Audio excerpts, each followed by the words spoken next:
You are listening to the IFH Podcast Network. For more amazing filmmaking and screenwriting podcasts, just go to ifhpodcastnetwork.com. Welcome to the Bulletproof Screenwriting Podcast, episode number 177. Welcome to Hollywood. What's your dream? Everyone comes here. This is Hollywood, land of dreams. Some dreams come true, some don't, but keep on dreaming. This is Hollywood. Pretty Woman. Broadcasting from a dark, windowless room in Hollywood when we really should be working on that next draft. It's the Bulletproof Screenwriting Podcast, showing you the craft and business of screenwriting while teaching you how to make your screenplay bulletproof. And here's your host, Alex Ferrari. Welcome to another episode of the Bulletproof Screenwriting Podcast. I am your humble host, Alex Ferrari. Now, today's show is sponsored by Bulletproof Script Coverage. Now, unlike other script coverage services, Bulletproof Script Coverage actually focuses on the kind of project you are and the goals of the project you are. So we actually break it down by three categories: micro budget, indie film market, and studio film. There's no reason to get coverage from a reader that's used to reading tentpole movies when your movie's going to be done for $100,000. And we wanted to focus on that at Bulletproof Script Coverage. Our readers have worked with Marvel Studios, CAA, WME, NBC, HBO, Disney, Scott Free, Warner Brothers, The Blacklist, and many, many more. So if you need your screenplay or TV script covered by professional readers, head on over to covermyscreenplay.com. Today's show is also sponsored by Indie Film Hustle Pro, our private and growing community for filmmakers and screenwriters. It was created for film creatives like you to meet, network, and support each other, learn from film industry experts, and to get the answers to your burning questions and more. The journey in this business is rough. There is no guarantee to success, but your chances of reaching your goals dramatically improve when you find others who are on the same journey as you and you work together towards a common goal. That is why I put together IFH Pro. Inside, you'll get professional networking, private and safe spaces to discuss the film business, access to advanced tools and education, up-to-date education, exclusive content not available publicly, access to IFH Pro workshops, webinars, special guests, and so much more. If you want to check it out, head over to indiefilmhustle.com/pro. Now, guys, today on the show, we have veteran film producer Gary W. Goldstein. Now, Gary is the producer of films like Pretty Woman, Under Siege 2, Dark Territory, and The Mothman Prophecy is just to name a few. Gary has been in the game for quite some time, and we go into the making of the classic film Pretty Woman, how he was there at the very, very beginning of that process, how it went from a kind of like a really dark drama to one of the best rom-coms of all time. Gary was super raw and transparent about his experiences in Hollywood and what it takes to truly make it in the business. So without any further ado, please enjoy my conversation with Gary W. Goldstein. I'd like to welcome to the show Gary Goldstein. How you doing, Gary? I'm fabulous, Alex. How are you? I'm doing great. Thank you so much for coming on the show and dropping your knowledge bombs on our tribe today, sir. It's a pleasure. Thanks for having me. So before we even get started, I need to bring something to your attention. There was a film you made that had a very big impact on my life, and it was called Cannibal Women and the Avocado Jungle of Death. Now, with that film, I was working at the video store in 1989. My audience is tired of me saying, "Oh, this video store." Anytime I have a guest that impacted me during that time, I always bring it up. It was 89, if I'm not mistaken, and that was correct. A year or year and a half into my time spent at this video store. And I remember it came into the store, and I said, "Oh my God, that's amazing. Who the hell made this movie?" And my God, that's the greatest title of all time. Years later, I would always reference that title to people. I'm like, the 80s were crazy. They even made a movie called Cannibal Women in the Avocado Jungle of Death. And it was like, and there was another one called Assault of the Killer Bimbos. And there was like, girls. It was just insane. But I remember that those are the titles that I just stuck with me so much because that's such an amazing title. How did you get involved in that? And how did that come to be? It's actually a really fun story. So, as you recall, because you were there at the time, I at the time when I moved to LA, I really didn't know a soul. I didn't know a lick about the business, other than I had a dream. I was driving to LA, whatever fit in my Carmen Ghia came with, and everything else left behind.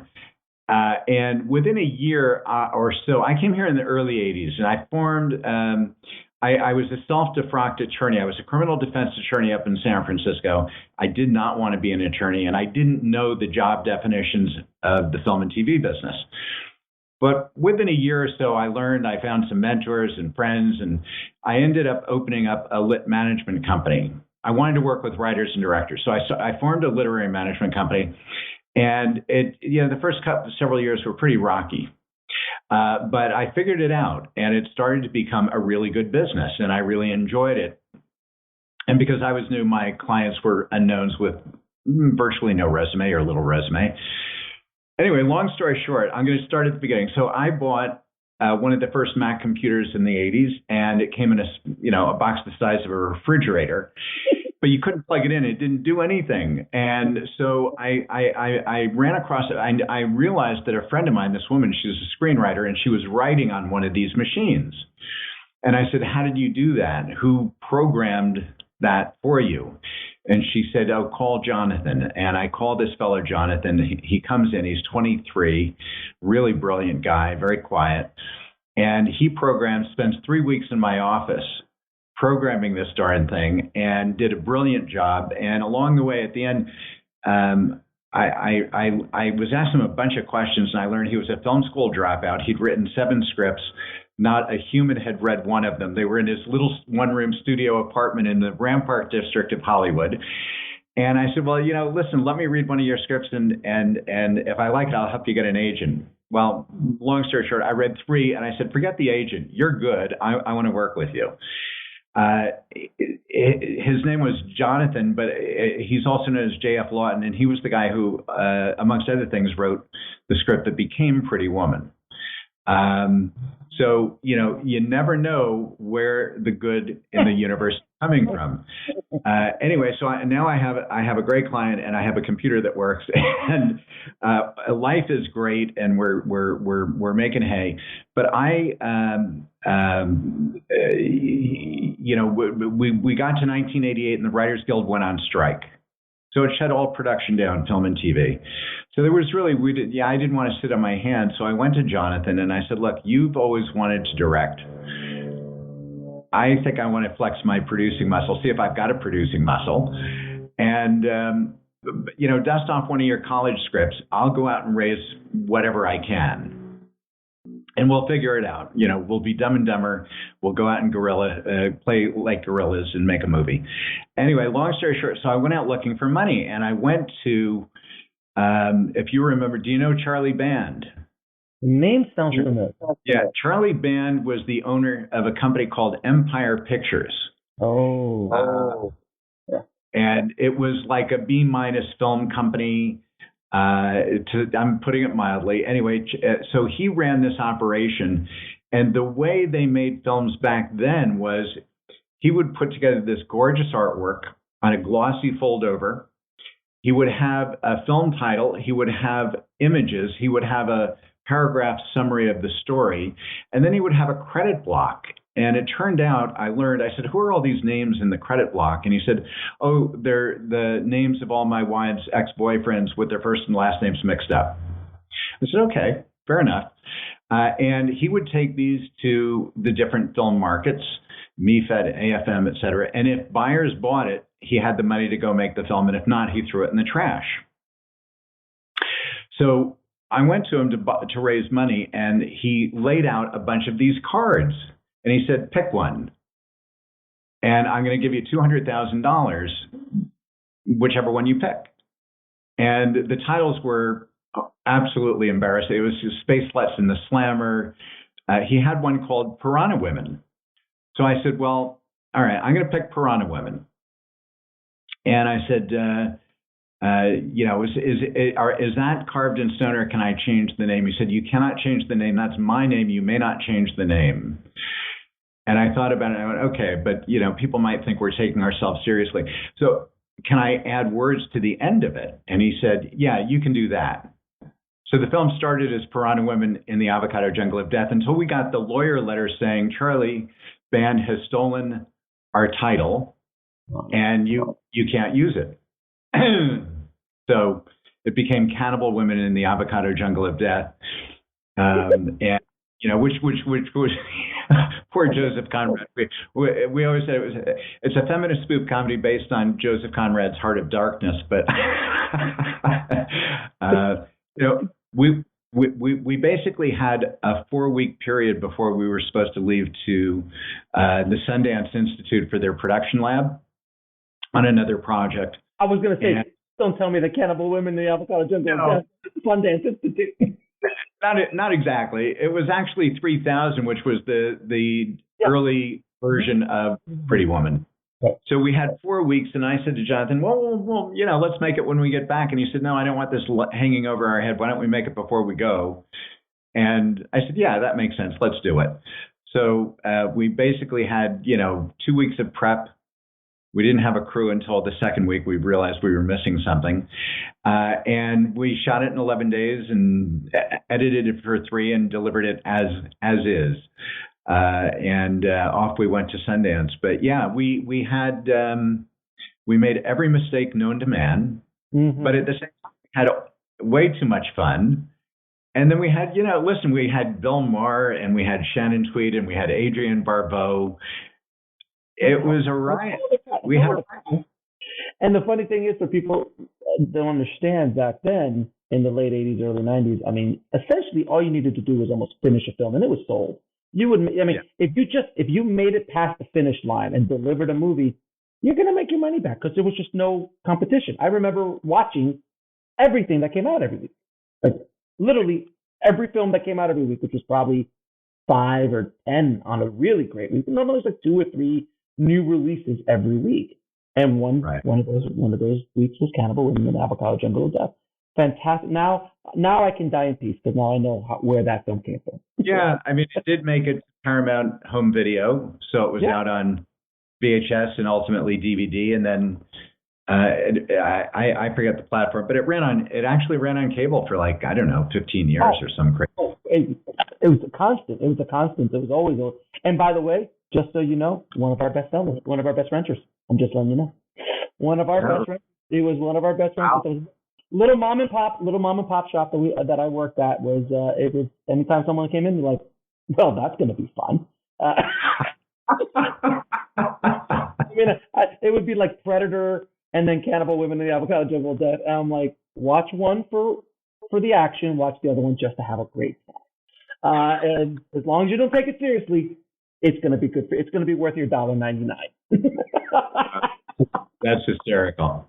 So, all right. So, you worked on Pretty Woman, which, it's a classic now. And when it came out, I mean, people, again, who weren't around during that time, it was a phenomenon. I mean, it made Julia Roberts who she is. Richard Gere was Richard Gere already, but it just completely exploded him into another stratosphere after that. I heard the stories because we had a friend in common, someone we knew that both, he was my instructor, Walter, who was my instructor and associate producer on, and I think he didn't do second unit on that one, but associate producer. And I think he worked with Gary. He came over with Gary from Happy Days, if I remember. And when I think Gary Marshall, the late great director. Now, I'd love to hear the story from your point of view. Now, I heard about $3,000, which was the original title. And the original ending for Pretty Woman, not so uplifting. Boy, let's just say boy does not get girl and then some. And then so it was a bit darker ending. But Gary came in and kind of Gary Marshallized it, essentially, just made it a little bit more. So tell me, from your point of view and from the screenwriter's point of view, how was that process? Well, I mean, it was fascinating. And what had happened was I had optioned that project. People back then paid, and probably still do, pay a lot of attention to the projects that get selected for Sundance. Because I wasn't a big, I was not well known. My client was not well known. But when people saw that our project was picked for Sundance, the phone started ringing. Long story short, I optioned it to Vestron, and it wasn't all that terribly long before Vestron let us know they were going into bankruptcy. Right. So we got it in turnaround.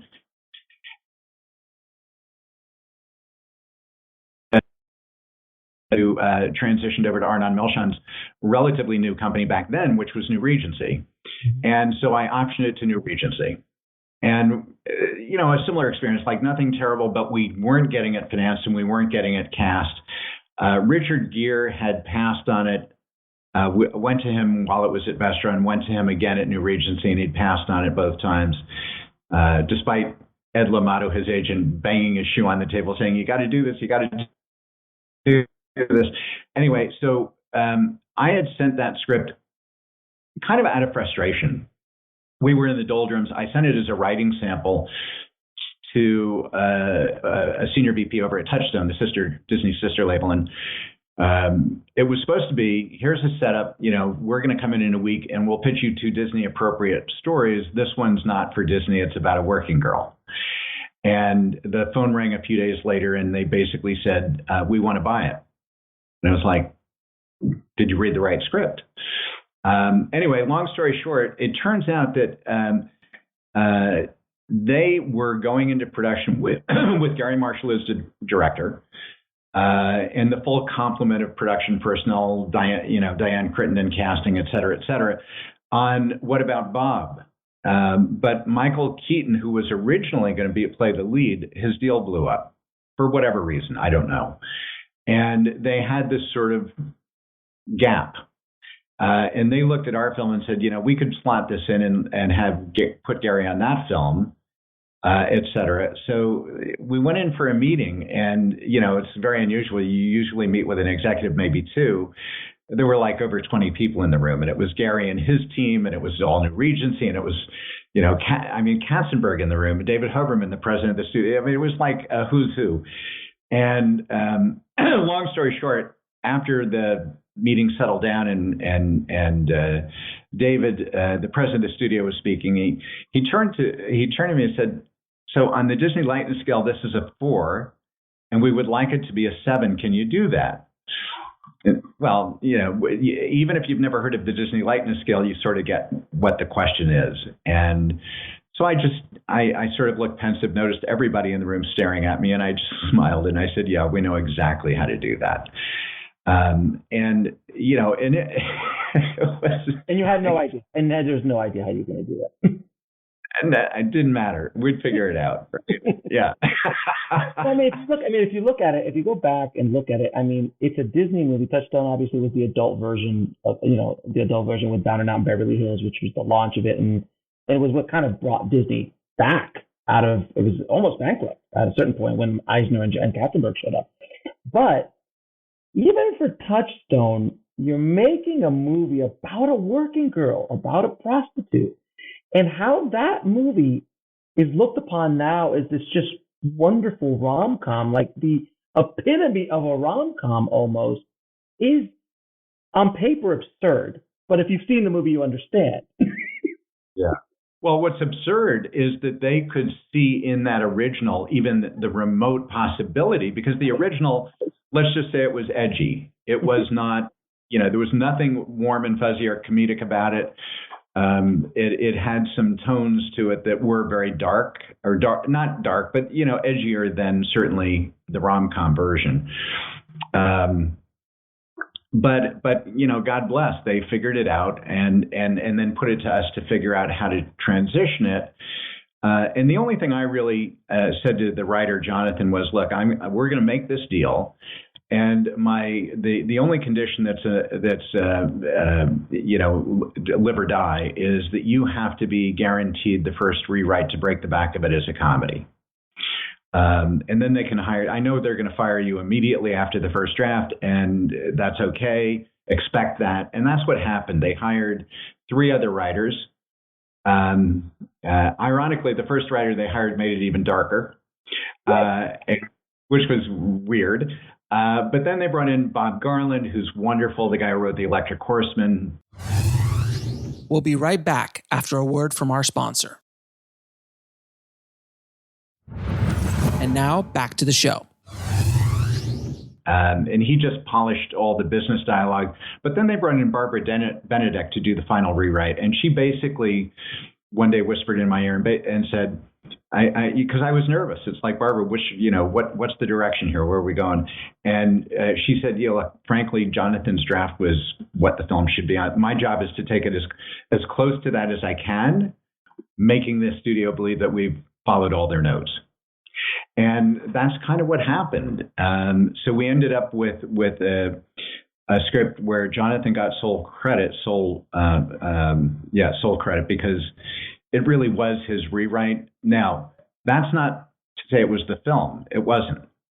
There was, God bless Gary Marshall. I mean, we'll go back. I'll tell you the story about how we got Julia, how we got our cast. But the fact that we inherited Gary Marshall was such a stroke of galactic good fortune. I honestly never would have thought of him as a director of this film, certainly not the way it was originally constructed. But the fact that we got Gary Marshall was truly miraculous. So I give Gary enormous credit. It was Gary Marshallized. He is, we sort of had a rule of thumb in production, which was, shoot, one take is scripted and then let's improv, because that's what he does. And he had and is the king of finding that common heartbeat. He knows just where to find the magic. And he gives enormous freedom, not to just the actors, which he did, but the whole set. We had an open set. It was full-on participation. If craft services had an idea, we want to hear about it. So I give enormous credit to Gary. I give enormous credit to, starting with the writer, Jonathan, but enormous credit to Gary Marshall, without whom this film wouldn't be what it is.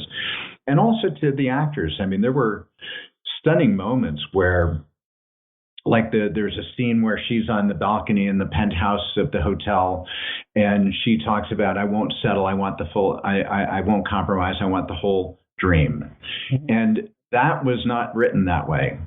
That was just Julia just doing a high wire act, going with her character where she needed to go. It was stunning. And then there were other, that was just the ethos of that set, was like, let's all just give our best. And actually, Gary Marshall, there were a bunch of what we call FOG, Friends of Gary. And some of them were, in different scenes. Some of them were in the crew, and then some were just visitors to the set, like Marty Kirsteld, who I think he'd worked with Gary. Marty had worked with Gary on Overboard and one of his other films. He was a creative consultant, and he was on the set one day.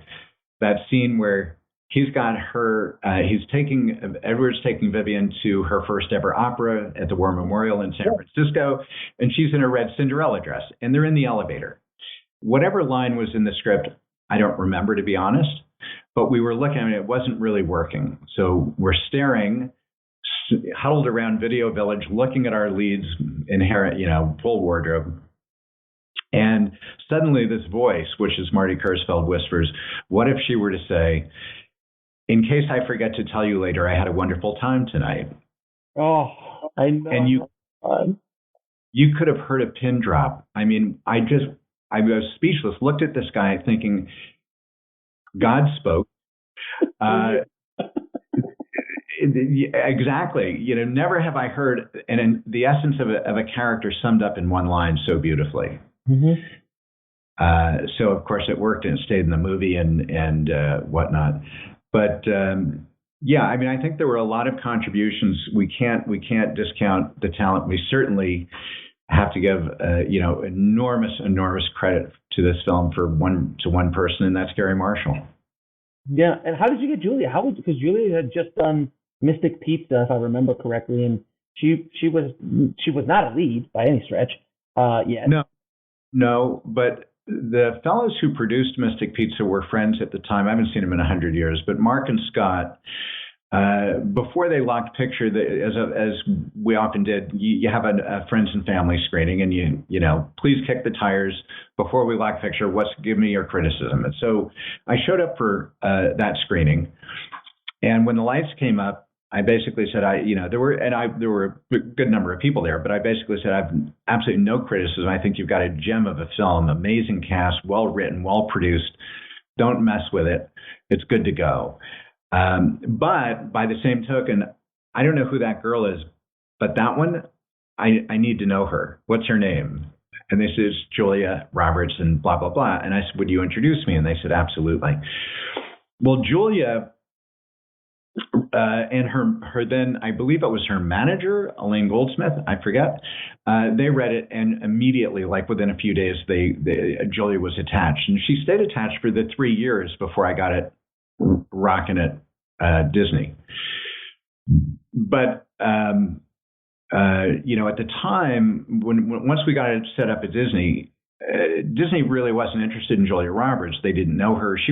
In fairness, she was not yet known to the American public or to the studio system. And despite the fact that she had completed production on a yet to be released Steel Magnolias, so she was already well on her way. I mean, her career arc was inevitable in my view. She was meant to be a star. I think Pretty Woman was just a really extraordinary fit for her.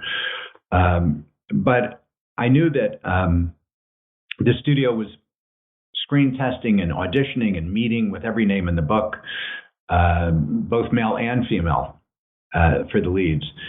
And so I didn't really have a chance to put my argument forward for Julia until we had a male lead. And I just, basically let them know that, really we wanted Richard, and he had turned us down twice, but we never had a major studio, a major director, and a major checkbook. And maybe we should have a run at that.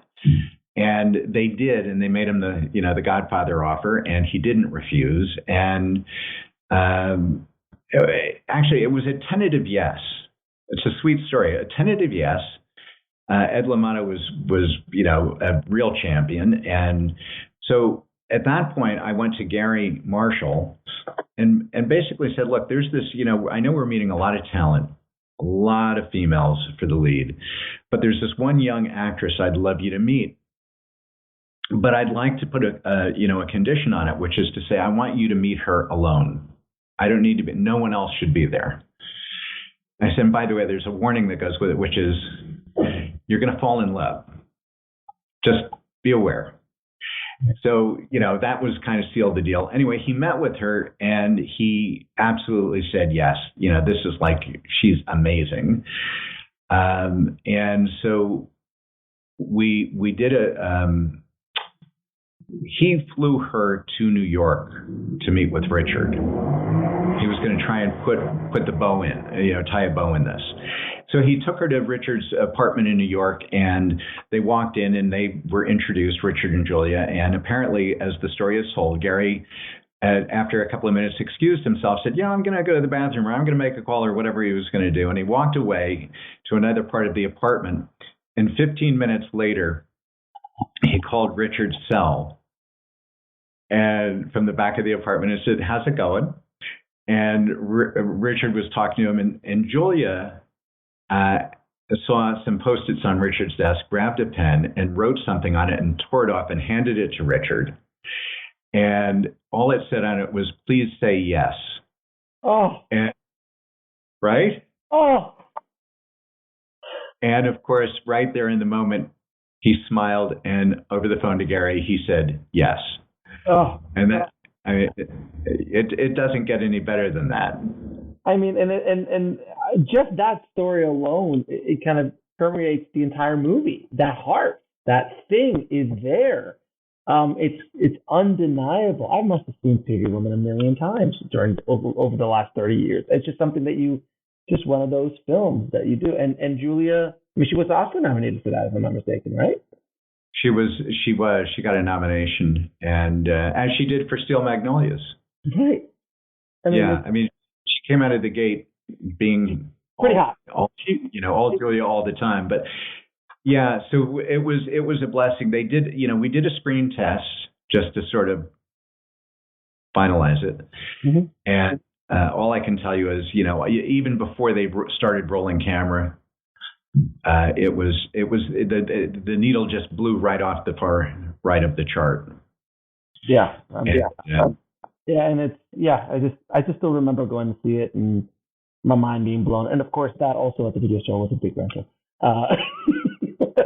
We had more than one copy, if I remember correctly. Now you had a nice little run there for a minute, because a couple movies later you also worked on Under Siege, which was a massive hit, and pretty much, if I'm not mistaken, still the biggest hit of Steven Seagal's career. If I'm not mistaken, I might be, but I think it was his biggest. I'm not absolutely sure, Alex. I know it was huge. It's it spawned a sequel. Warner, it was a big deal for Warner Brothers. It was actually the first time they released a film of that type in October, and it set all kinds of records. So I don't really know. I think it's certainly one of his biggest, if not his biggest, box office experience. Yeah. And I know Tommy Lee Jones was just amazing in that film, and Gary Busey, amazing in that film. I mean, there was so much. He had so much support around him. I mean, a lot of support around him. And I forgot who the director was. But he was also Andy Davis. Yeah, Andy Davis, The Fugitive. Yeah. Yeah, I mean, he's not a slouch. No, Andy was amazing. He had worked with Steven once before, and I also loved his. Andy always worked with Peter McGregor Scott, who's no longer with us. What an amazing gentleman, so good at what he did. He was sort of the hands-on line producer. He was, anyway, they were a delight to work with. In fact, I don't know if you remember, there was a party scene in the battleship for the Admiral's birthday, and there was a jazz band that played. Yeah. Yeah, the jazz band was led by Andy Davis's brother. They're good Chicago boys. Oh, nepotism at its best. That's awesome. Hey, I do the same thing. But I remember that movie really well as well, and that was also a fairly big hit for you. I mean, obviously when Pretty Woman and then Under Siege, a few years later came out, the town looks at you very differently after a massive hit, and the door is all open. Can you talk a little bit about being in that kind of? I always like to call it the center of the hurricane. Because, I mean, as a producer, people start picking up you were also an executive producer on Pretty Woman. Okay, they pick up the calls. How is that? What is it like being in that space in Hollywood, especially during that time, which was a pretty insane time? It was a pretty insane time. It was actually a brilliant time, not just because of the studio system was so different, and it was run by our peers before the studios were bought by these larger companies, but because there were, I don't know the number, but it seemed like there were almost 36, maybe it wasn't, maybe there were 24 really robust indie companies, the Hemdales and Vestrons and so on and so forth, and they were making amazing, they were making Platoon and Salvador and Dirty Dancing and all these, just their output was equal to the studios. And so it was a really good time to be in front of or behind the camera. Whatever you did, it was a good time. And and I think that I didn't grow up in the business. I was still relatively young in the business. To have a film like Pretty Woman be your first studio film and perform.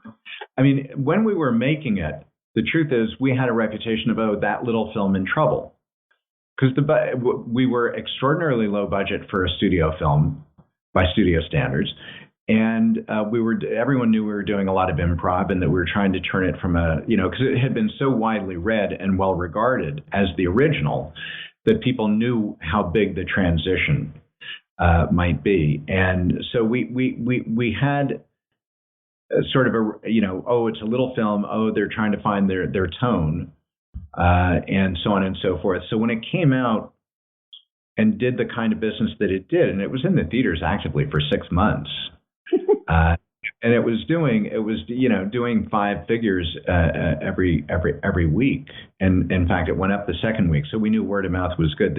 We sort of knew from the test screenings that we might have not a hit, but a successful film, right? By minimum definitional standards. We had no idea that it was going to touch a chord the way it did. In fact, my concern, and I don't think I was alone in it, was that we're going to get pilloried. I mean, it was the era of Gloria Steinem and, what, and I thought putting this out as a role model, I don't know. But I think we have to be prepared that there's going to be some upset people. And ironically, that never came to be. In fact, the very people I was concerned about embraced it and came out very publicly in support of it. So it was interesting. But I think to answer your question, Alex, I think I was a pretty naive guy at the time. I mean, I was grateful. I was excited to be welcomed into the game. I don't think I was like sitting outside of myself looking at the situation going, oh my gosh, guess what just happened? No. That wasn't my thought process. I was grateful to be able to reach out to people and talk about other projects and just happy to have a film out in the world that was doing well. I think I started to figure it out a little bit more with Under Siege because, now it wasn't a one-trick pony. It was, here was another really solidly performing film with named talent and a big studio and all of that, and spawned a sequel, et cetera. So, that was when I sort of realized, oh gosh, I always thought that no one's unreachable. You just have to know their assistant and then you sneak in. But really. Very true. It's very true. Yeah. If you want to own the town, just own the assistants and you're all good. But I think at that point, I started to realize, you really have established sort of a beachhead and you can have access when you need it, whether it's agencies or studios or production company, whatever it might be. I think a good example of that, look, one of my favorite films that I've been involved with anyway was a film, the film The Mothman Prophecies. Yeah, of course. And the reason, sort of the non-public reason why I say that is because the writer who brought that to me was one of the co-writers. He had a writing partner prior. And that team was, it's interesting. Their attorney called me and said, I have this team of writers, and they had this script called In Dark Territory. And their agent shopped it everywhere, and everybody passed on it. But would you read it? And it was like, that's always a dubious honor, right? So, okay, fine, send it over. I'll read it. Long story short, I said, I like it. I think I know if we can change the title and make these couple of changes. Send the writers in, let's talk. And they did. And I sold it to Warner Brothers, who had passed on it 90 days earlier. And it became ultimately the sequel to Under Siege. But one of those writers then later, some years later, came to me with this project, The Mothman Prophecies. And honestly, Alex, when I read it, it sucker punched me in the third eye because, not in an absolutely literal sense, but when my best friend, my dad, died unexpectedly, the next year and a half, 2 years were that film sums up my experience. It was like that, almost losing your tether, and assuming everything, all these weird things are happening because it's your dad trying to reach back out to you or your loved one trying to reach back out to you. And it was a very, very odd time where you're sort of walking in two worlds. And when I read the script, I thought, oh my God, I don't care. Same thing. It had been shot by the agent. Everybody had passed, and I didn't care. I said, look, if I can find one company that didn't pass on it, and I did. There was one company, Lakeshore, great company. And I said, I don't care. This is going to be a private homage to my dad. I am going to get this film made. And the team over at Lakeshore read it, and they said it was, fascinating and amazing and wonderful, and thank you, it's going to be a pass. Hollywood. Yeah, very Hollywood. And there was a long pause, and I basically said, listen, I really appreciate it, guys. I love what you said about the script, but I'm going to have to pass on your pass. And so, look, of course you can pass, but will you give me a face-to-face before you make it official? And they said, yeah. And I think there are two things that were at play. One is I went in and never talked about the script. It was a very short meeting. I basically went in and did 15 minutes on who my dad was, our relationship, and what like the crack in the universe that I fell into in my experience following his death. We'll be right back after a word from our sponsor. And now back to the show. And how we're all hardwired to understand the loss and despair that follows. And anyway, long story short, they turned their, they huddled and they changed their mind, and they came back and said, yeah, we think you're right. We're going to go with this. And so I was able to get that film made, and I thought it turned out really well. I think it lived up to its promise. And I'm blanking at the moment. Why am I blanking? Mark Pellington directed it. That's right. Well, I'll tell you one thing. I saw that movie once, and I will never watch it again because it terrified me.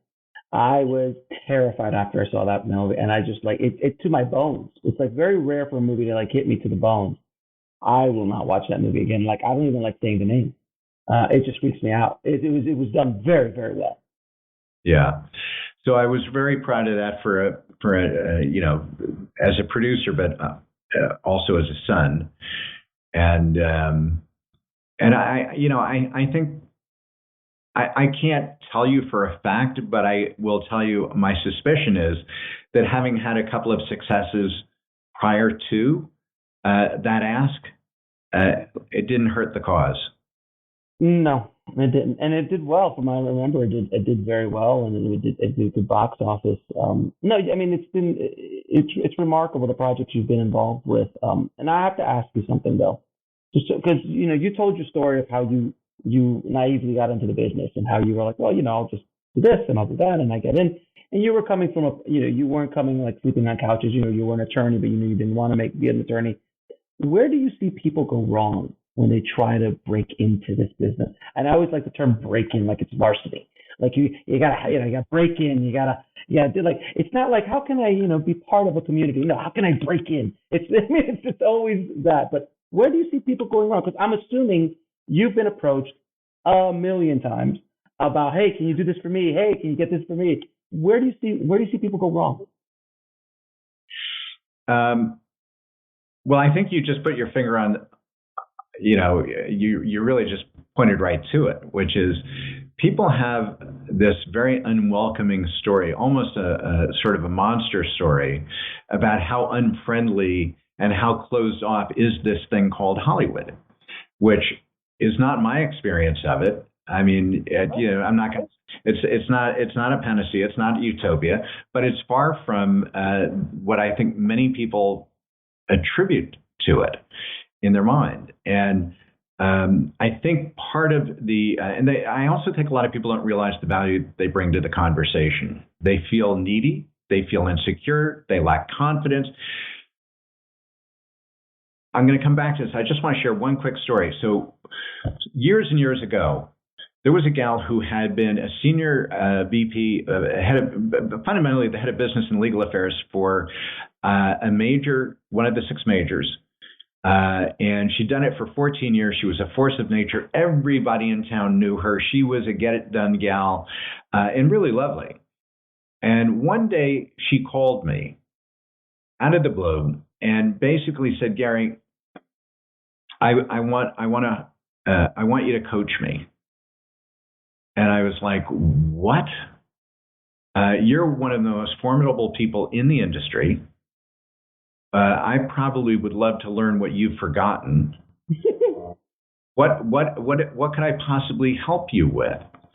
And what she revealed was that she had been sort of a closet screenwriter at night and on the weekend over the recent years, and she wanted to leave her executive suite position and become a full-time screenwriter. She had just officially done that. She had left the studio and was now a full-time screenwriter. Wow. What happens apparently, Alex, when that choice gets made is they also give you a free lobotomy.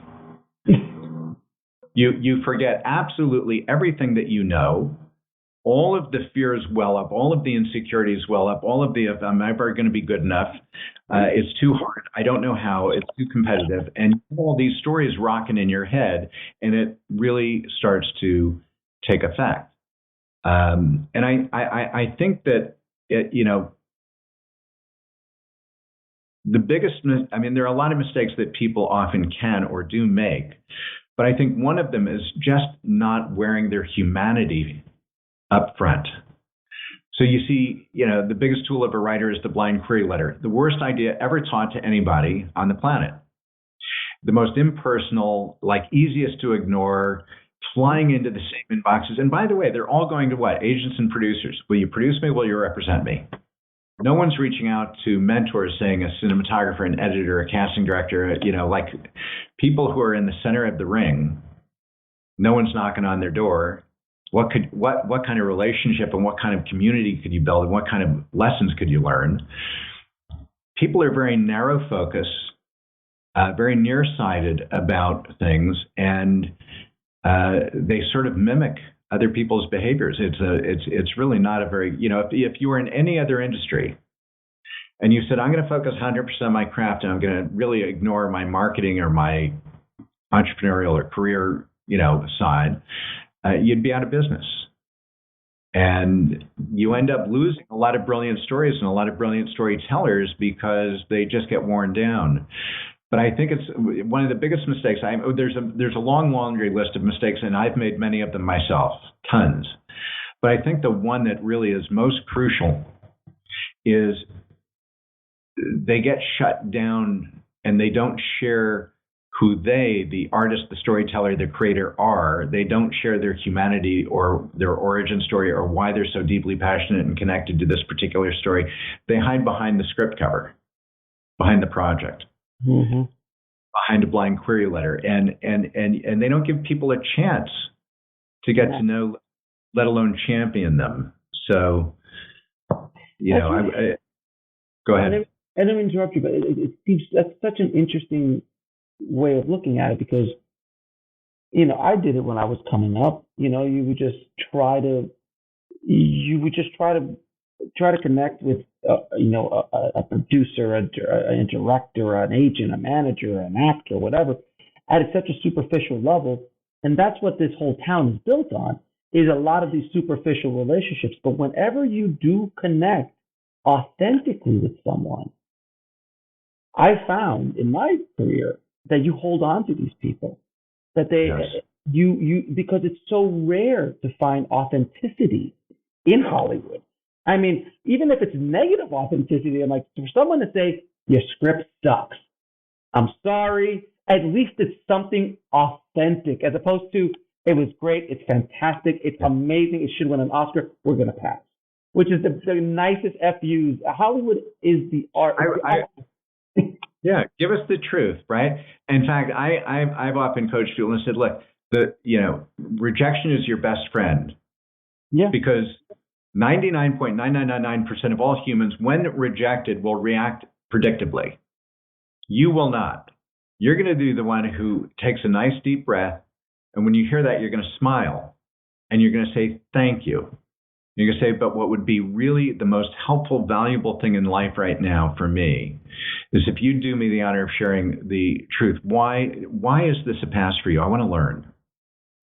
And what happens is you're probably going to learn something. But more importantly, you've just honored them and you've bonded with them in a way that very, very few people ever will. You've taken advantage of a moment. It's kind of like it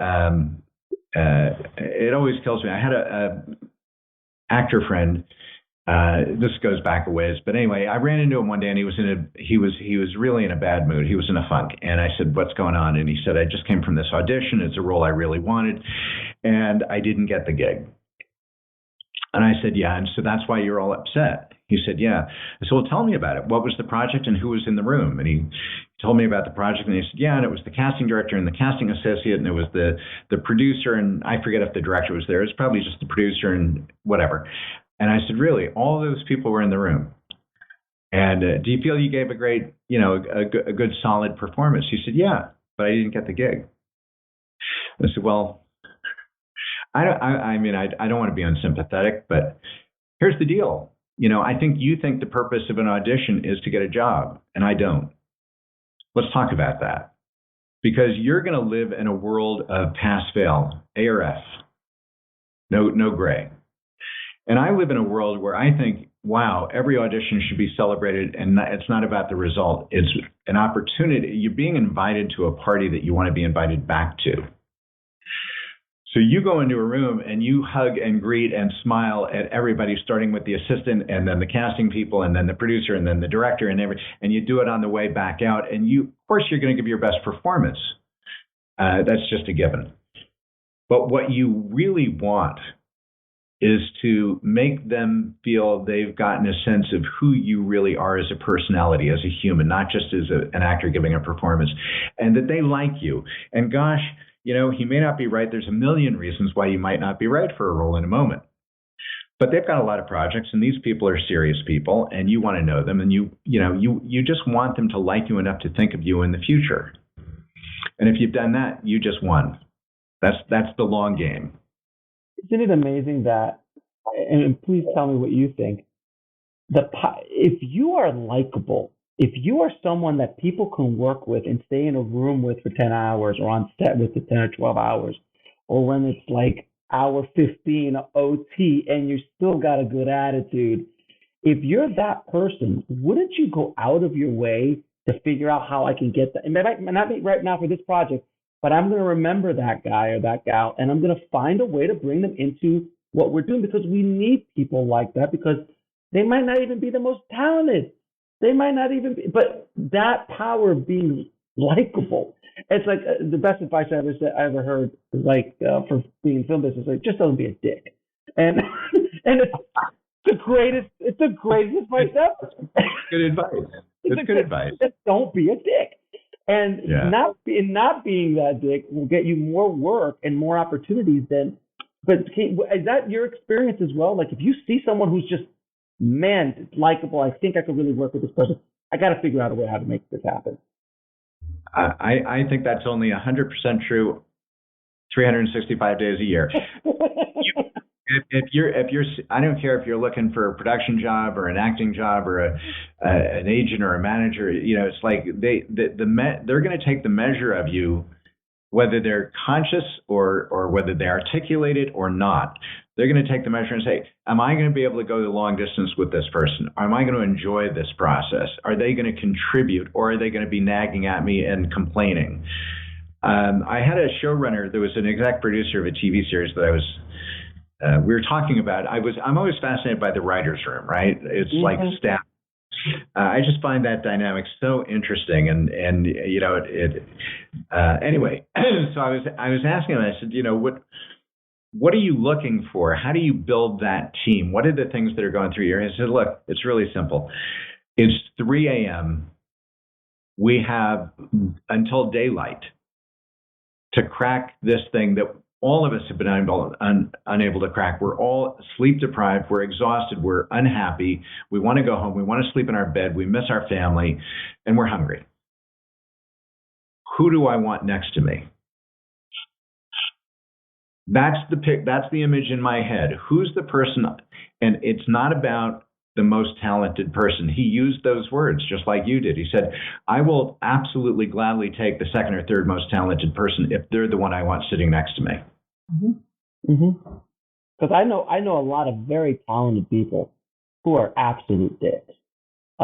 And I wouldn't want to work with them. And I would take second or third tier who's going to give it their all.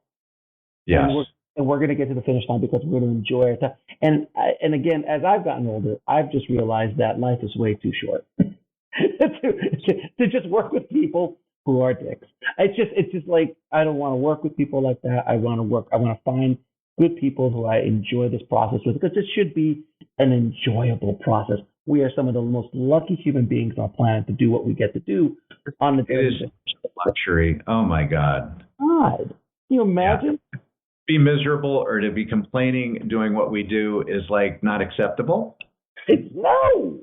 I mean, look, and there's like, you could be on the set of The Revenant, and that's a tough shoot. You could be on the set of Titanic. That's a tough shoot. But even on the worst day, you're still being paid to play, to enjoy, to be an artist, and that's such a rarity in this world. And I think filmmakers, I think filmmakers and screenwriters, they lose focus on that because they just, especially when you're young, you want the. I joke about this all the time, but and I'm sure you've run into these, with your work, where you look at the filmmakers and screenwriters who come in with this entitlement. They're like, why hasn't Hollywood, recognized my genius? I mean, I don't understand. Like, I'm such a good writer. Why haven't I sold 15 scripts already? And I should be living in the Hollywood Hills. Why have I not gotten that part yet? I'm obviously the best for it. It's like this entitlement that comes into it. And it's, I was in my early 20s. I was just like, obviously, come on, when is someone going to recognize how amazing I am? And then the business goes, and they laugh. Have you run into that kind of scenario? I have no idea what you're talking about, Alex. I've never met an entitled creative in my lifetime. I'm sure it'll happen, but no. Not yet. I mean, I think if you could just give people a timeout and say, can we just set that on the sideboard for the moment? I want you to spend the next 24 hours, better yet, the next 72 hours, with only one idea in mind. I want you to be 100% other focused. How can you contribute to them in that moment? Just flex the muscle. Oh my God. I tell people all the time that if you want to create authentic relationships with someone, offer to be of service. Don't ask when you first meet somebody, hey, I know that you know Gary Marshall. Can you send him my script? Like, obviously you could pick up the phone and talk to Gary, or to talk to Richard, or talk to Julia, or whoever connections you have. I just met you. By the way, I need you to do me a favor. What are you talking? That happens all the time. To me, I'm nobody. I'm nobody in my world, and I get hit like that on a daily basis by people. And I always tell people, if you want to build relationships, you need to be of service. I've built relationships over courses of 3 or 4 years before I ever asked for a thing, because I truly built a real relationship, an authentic relationship. And I was always there to help them. And then if I need some help as a friend, you go, hey, can you connect me with this, or can you do that? But that's an authentic relationship, as opposed to 5 minutes after we meet, can you invest in my movie, Gary? Can you connect me to $500,000? Like, I mean, it's almost what's surreal is how constant that mindset. In other words, these habits that people have, reaching out to people they've never met in person, probably never had a single real, what I would call, conversation, but they'll reach out to them and send their script or their reel or whatever and say, will you work for me for free to produce this movie? It'll take you several years on your dime. And it's brilliant. So I'm doing you a favor. Or conversely, will you, Mr. Agent, Mr. or Miss Manager, will you represent me? Same deal. You can't think of a bigger ask. You're asking people who've made this massive commitment in life to what they do. And you're saying, out of all the possible people you could collaborate with or projects, choose me. Now, I haven't bothered to introduce myself. Right. I haven't bothered to get to know what you care about or what makes you tick. Haven't even done that really with your assistant because I'm afraid of calling strangers. But please, and it's not always because it's not even that they necessarily come across as entitled or thinking they're so grand. It's just a common behavior set.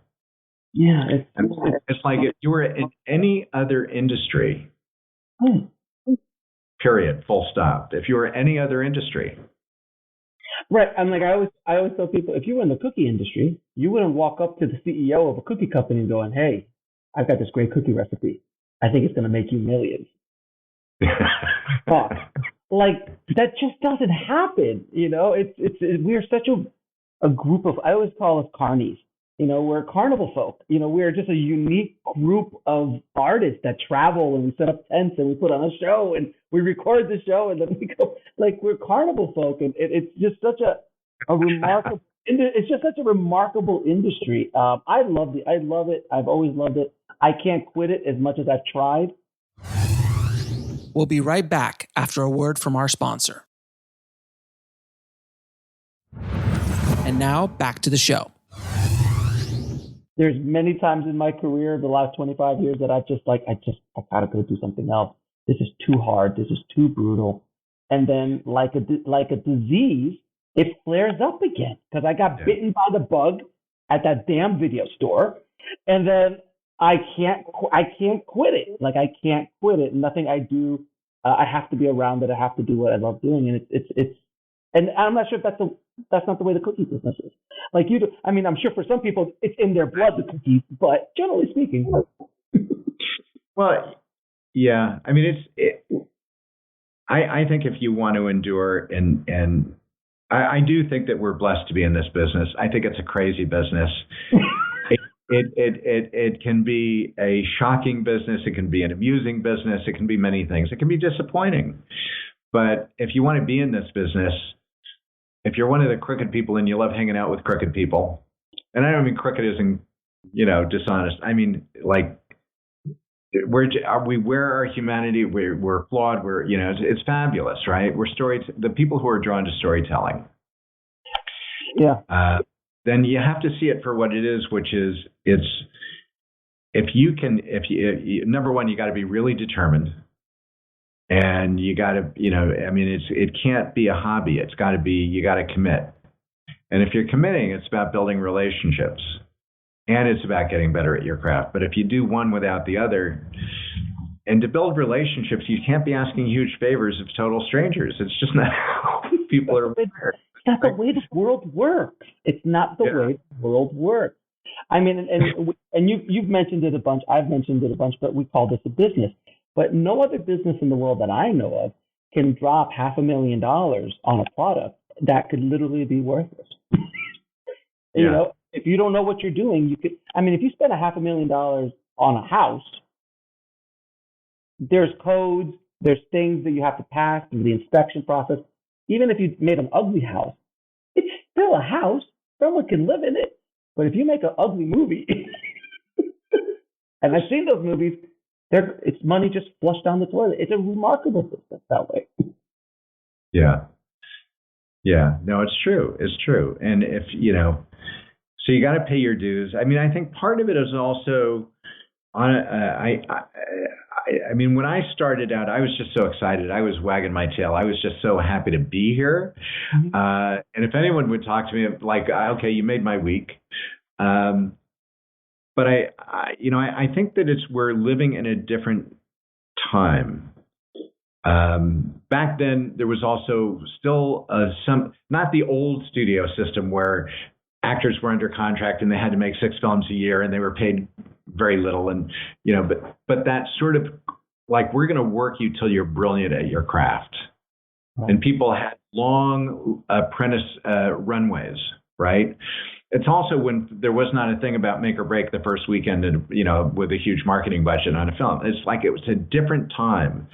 And people really did develop relationships because they were working so much and for such a long time, graduating without grand expectations of I'm going to be a producer, my first script.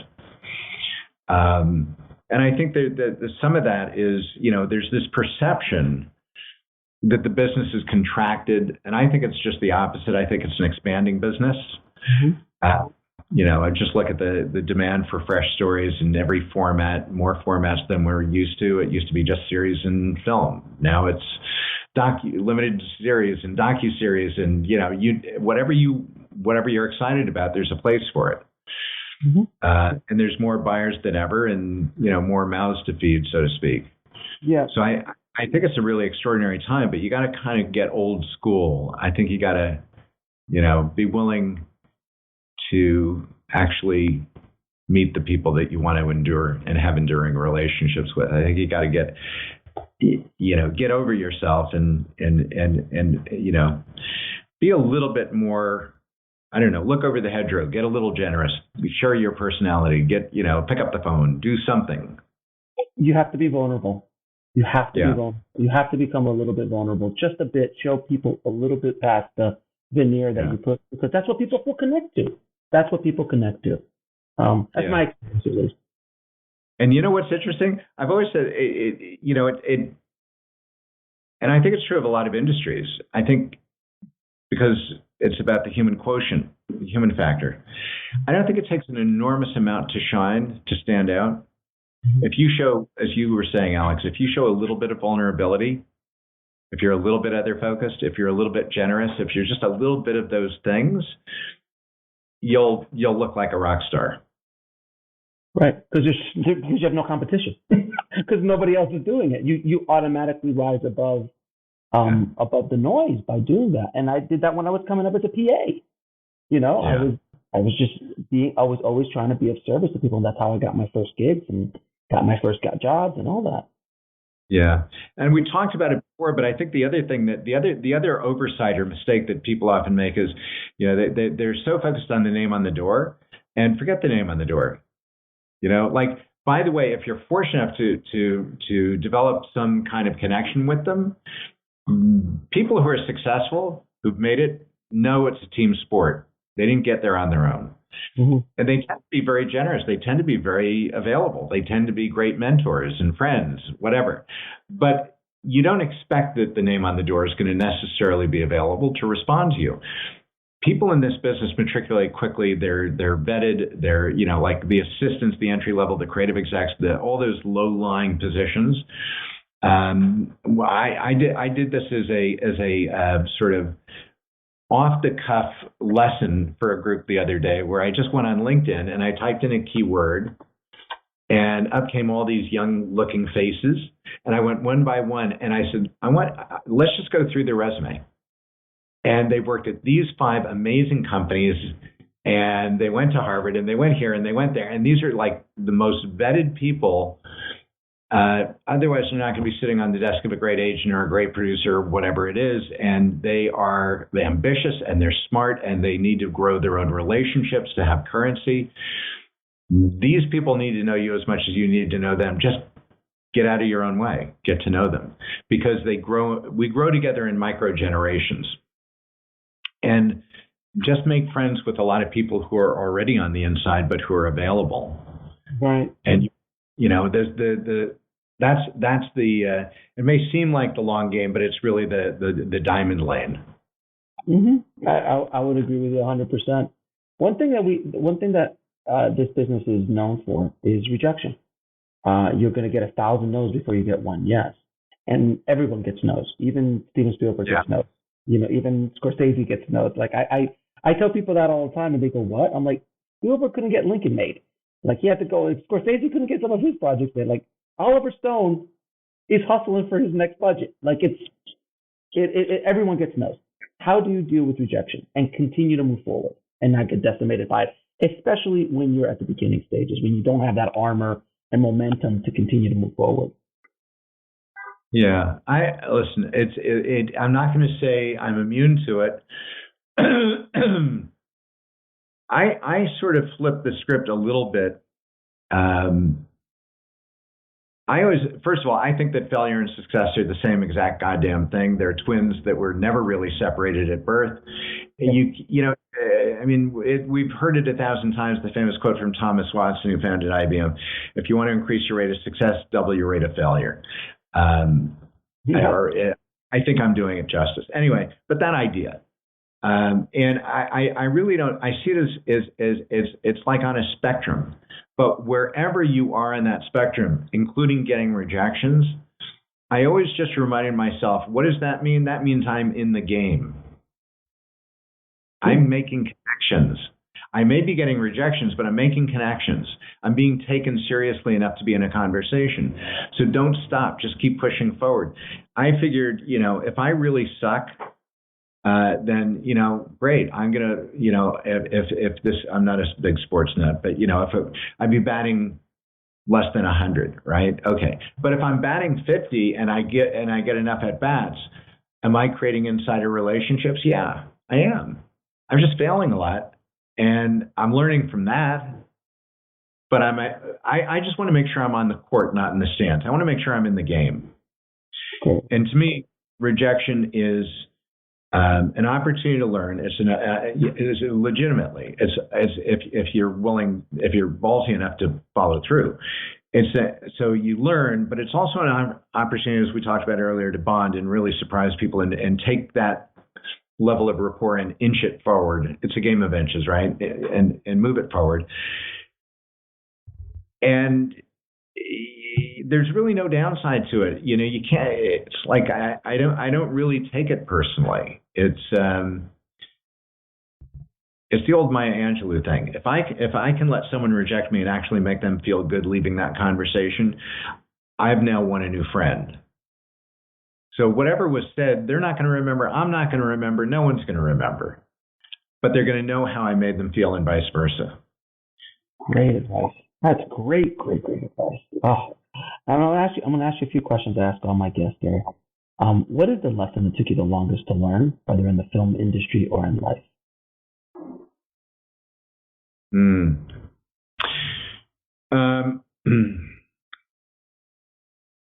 Give yourself freedom. Give yourself permission. The shit that you worry about, and I think there's over 8 billion folks on the planet at this given moment. Mm-hmm. Not one of those 8 billion people are worried about the thing you're worried about. You know, get out of your own way. Don't, you know, this is, stop being self-conscious. Stop thinking the world has you under a microscope, that they're grading you, that they're judging you. And if they are, fuck them. You don't want them in your life. I'm sorry. I just probably said something that's not supposed to happen on a podcast. It's all good. It's okay. It's raw. It's real. Okay. But it's true. It's absolutely. If someone is that kind of a human, you don't want them in your life. So what do you care what they think? Mm-hmm. It's actually a good time to write them a little thank you note and say, you just saved me investing a whole bunch of time in the wrong direction. If you could just grow up fast enough on the inside to say, you know what? I'm going to be the truth of me. I'm going to be who I really am full on. And I'm not going to care because I'm going to win more friends than I'm going to make enemies. But at the end of the day, at the end of my life, will it have mattered that some people had judgment of me that I never even knew about? I don't care. I really think that being proud of who you are, at least, and I don't mean in any sort of not braggadocio, not. You can be humble and proud at the same time. Mm-hmm. You can be kind at the same time. But if people liked themselves and didn't give a whit about what other people thought, didn't give it so much weight, and would share their story, I find that most people, the vast majority of people, if you ask them about themselves, they'll tell you a story. And that story is mostly fiction, because they've laden it with all kinds of stories that built up over the years, and they've swept a lot of the good under the rug, and they take themselves for granted. And it's not that what you're going to. If I ask other people, tell me about so-and-so, that's nonfiction. I'm going to get the truth. They're going to tell me who they are, what the value of them is, you know, how they make them feel. They're going to tell me the stuff that matters. And I think that people hold themselves back as a result, and they don't share their story as a result. And if they could just learn to be proud of who they are regardless. We all make mistakes. We've all got, you know, stories that, gosh, I'm embarrassed. I better be the first to share that story about me before someone else does, whatever.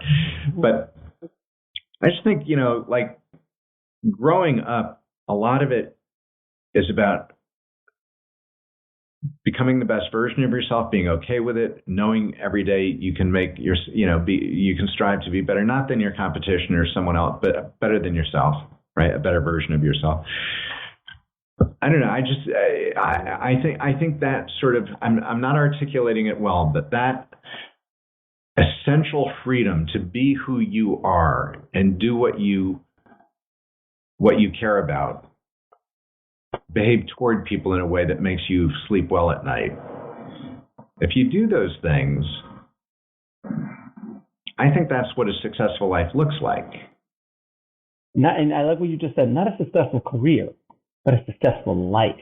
And that's a very important distinction.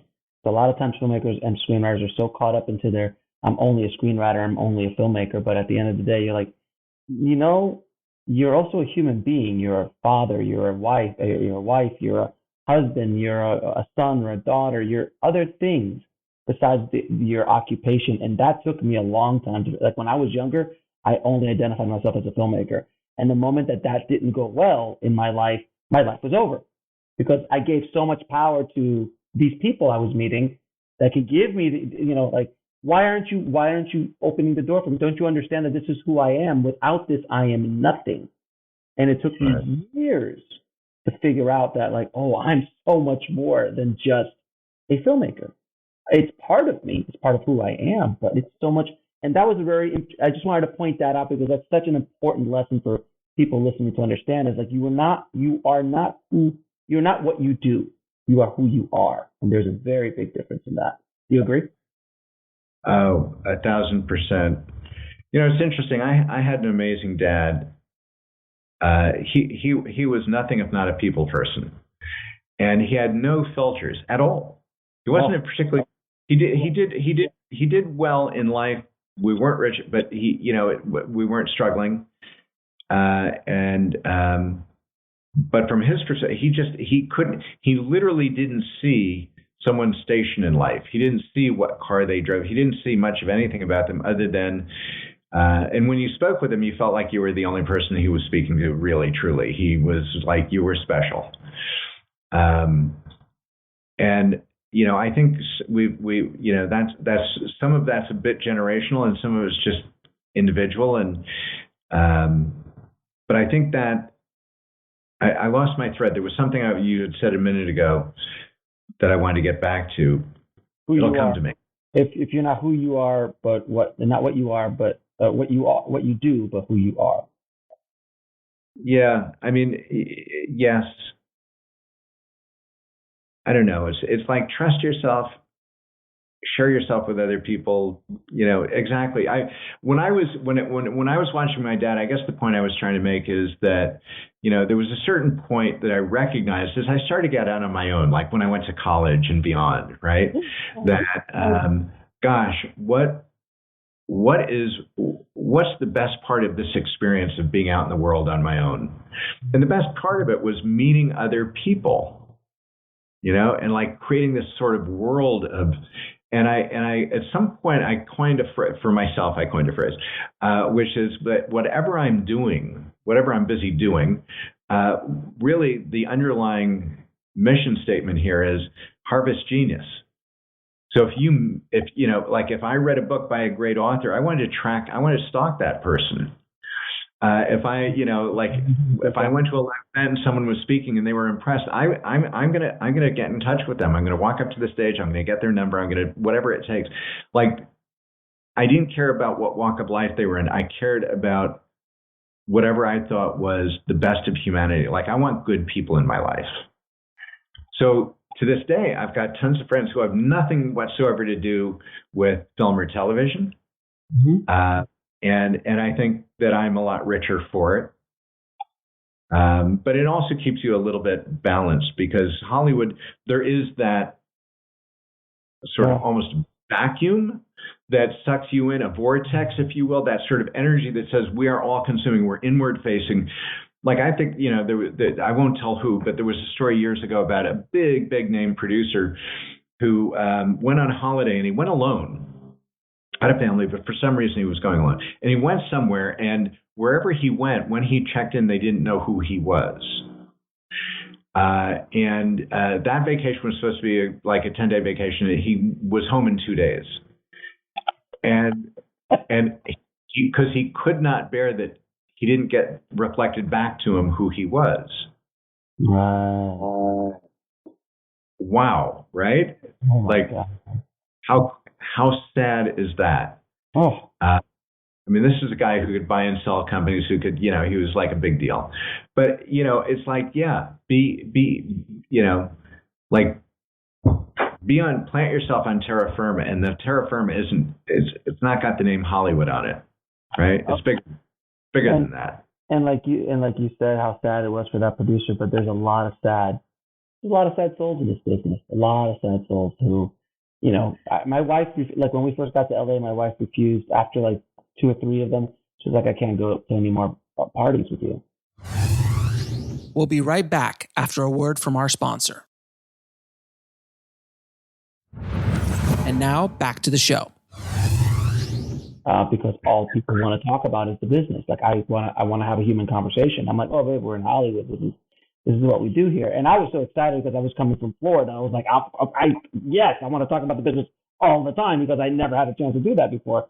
And she's like, no, I really wanted to have a human conversation with another human being. But everybody you meet is just all about who are you? What can you do for me? And you see it in these parties too. Sometimes you're like, what do you do? Who are you? Okay, you can't do anything for me, and I'll walk away. And they'll walk away from you, and you're like, wow.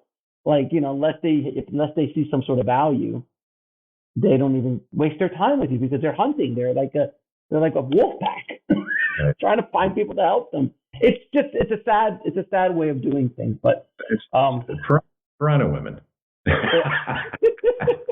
Now, last question. 3 of your favorite films of all time. Oh my God. That's so unfair. People ask that question. It's so tough. Look, I grew up on the films of the thing that made me fall in love and want to be down here were the films of the 70s. Mm-hmm. Right? Scorsese, early Coppola, on and on and on. It's like this kaleidoscope of Easy Rider and 5 Easy Pieces. But I also love the old films. I love the films like Bogart and McCall and Lauren Bacall. I love I come from 2 sort of time frames. But I would say I'm going to come up with some crazy, probably ones you wouldn't like. I love the epic storytelling of David Lean. Of course. I loved the storytelling of Sergio Leone. Oh, so good. Those are some of the guys that I would have to say, man, I don't know how you get from here to there. Like Once Upon a Time in the West. Once Upon a Time in the. How did you know?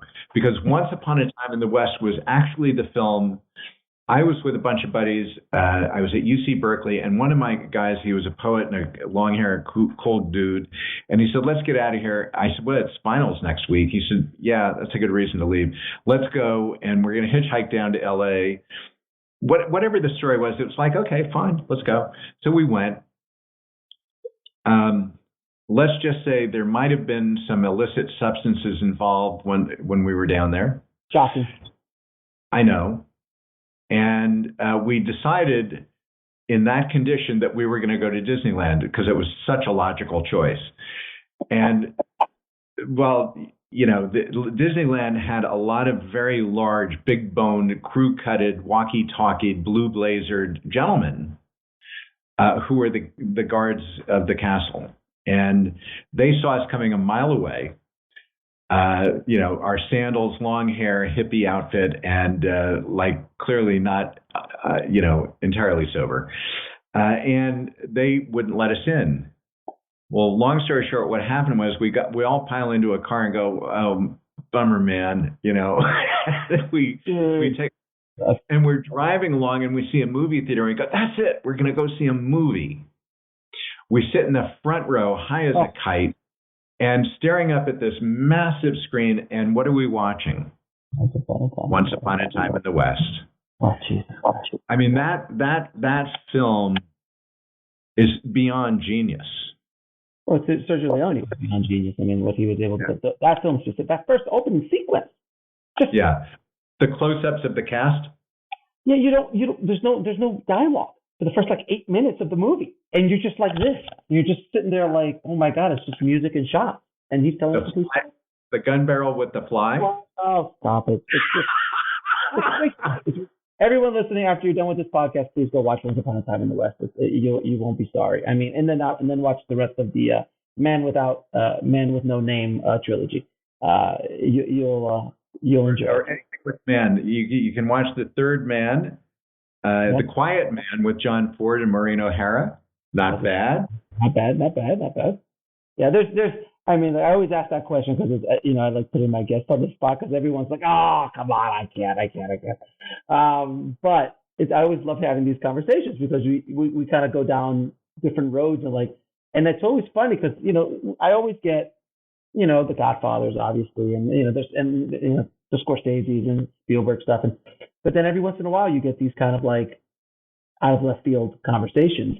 And Once Upon a Time in the West, obviously, oddly enough, it's not been on. It has not, in 600 episodes, it's not one of the ones that's popped up all the time. It's not one of those automatics. Right.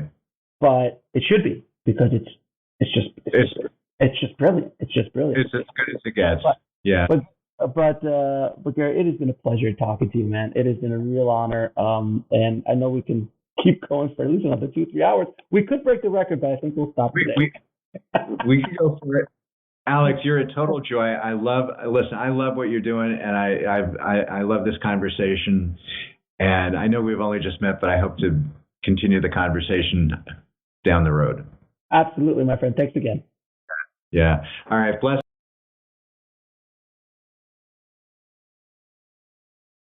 I want to thank Gary for coming on the show and dropping his knowledge bombs on the tribe. Thank you so much, Gary. If you want to get links to anything we spoke about in this episode, including how to get his new book, Directing Great Television Inside TV's New Golden Age, head over to the show notes at bulletproofscreenwriting.tv/177. And if you haven't already, please head over to screenwritingpodcast.com, subscribe, and leave a good review for the show. It truly, truly helps us out a lot. Thank you so much for listening, guys. As always, keep on writing, no matter what. I'll talk to you soon. Thanks for listening to the Bulletproof Screenwriting Podcast at bulletproofscreenwriting.tv.